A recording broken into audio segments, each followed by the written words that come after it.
this video, I'm going to show you how I like to weave in my ends. All you need is a yarn needle and a pair of scissors. I like using a pair of small, sharp embroidery scissors because it really helps you clip your tail really close to your work without accidentally cutting your work. So flip your work over to the back. This is where all your tails should be. If not all of your tails are on the back of your work, use your yarn needle and get them to the back of your work. To get started, you're going to take your yarn needle and thread through one of your tails.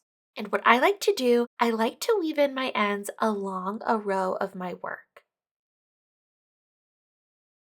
So take your yarn needle with your threaded tail and we're going to go down a row of stitches. And if you're weaving in your end similar to the way I am, you want to make sure that you at least skip that first strand if you're going back down from where your yarn is coming from to avoid accidentally unraveling your work. Just like this. I like to go down about an inch, maybe an inch and a half at the longest, and I pull my tail through.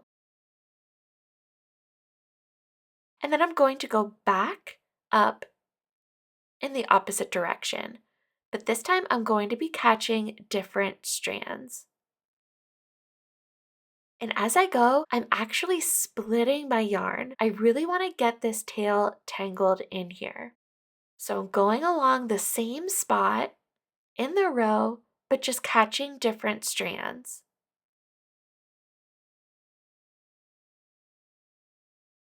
And I just go back and forth in that same spot until I feel my ends are sufficiently weaved in. I usually like to do this 3 or 4 times.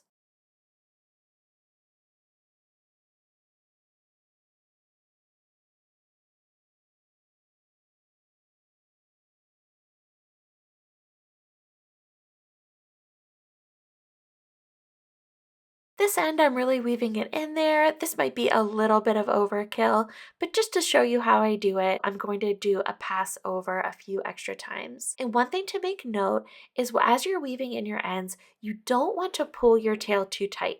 You want to keep the same tension that your work has, so there's no puckering or weird bunching up in your project. Once you feel your tail is sufficiently weaved in, take your scissors and snip it close to your work.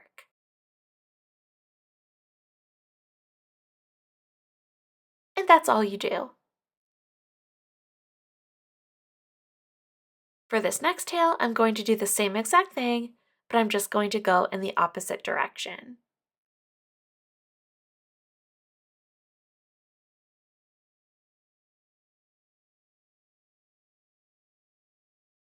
So as you can see when you're weaving in your ends, and if this is the first time you're weaving in your ends ever, this is exactly why you want to give yourself enough length in your tails when you cut them, when you join a new yarn, or when you start your project, or when you end your project. You want to give yourself a nice long enough tail to make weaving in your ends easy. If your tail is too short, then weaving in your ends can become quite miserable and fiddly and annoying. So do yourself a favor and make sure all of your tails are at least 6 inches long.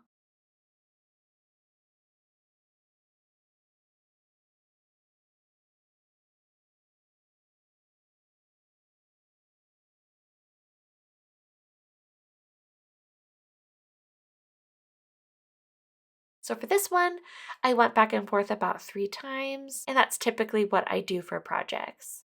Those are tails that are in the middle of our work. Let's weave in a tail that's on an edge of our work.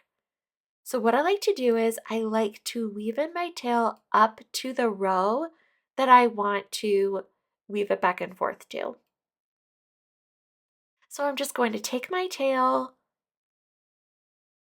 and I'm just going to weave it in inconspicuously up to the row that I want to actually weave in my work in. So this looks good and I'm going to weave it into this row. So I got up there and now we're going to do the same exact thing. We're just going to go down a row about an inch or so, and then I'm going to work my way back, catching different strands and splitting my yarn and really tangling this end in there.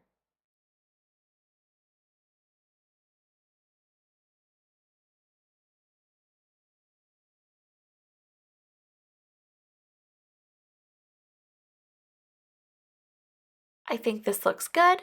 So again, once you feel it's sufficiently weaved in, you can go ahead and snip your tail. And that's all there is to it. I hope this helps you weave in your ends for your next project.